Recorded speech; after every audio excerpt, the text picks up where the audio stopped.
نو څومره چې نیک کارونه زموږ او ستاسو نه کېدلی شي ښه کارونه وکړو په خلق کمزوري مخلوق باندې نظر وګوره د سیزن میاشتې ته مه ووایي دا د دنیادارو د دنیا د ګټلو میاشت نه ده بلکې دا د جنت د ګټلو میاشت نه دا د عبادت د کولو میاشت ده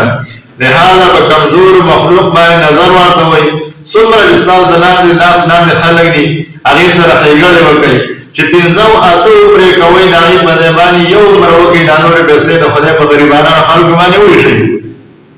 او بل ول چې امریکې کوم مور راغستی و او پاکې ډېر ښارونه وسو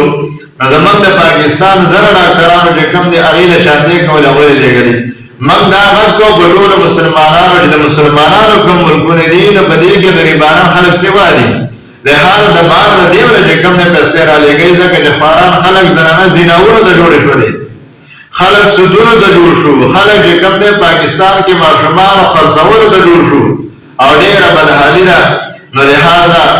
دا روژه په عبادت کې تېره کوي د خپلو امامانو سره پکې ښېګړې وکړي هر چا ته فکر شته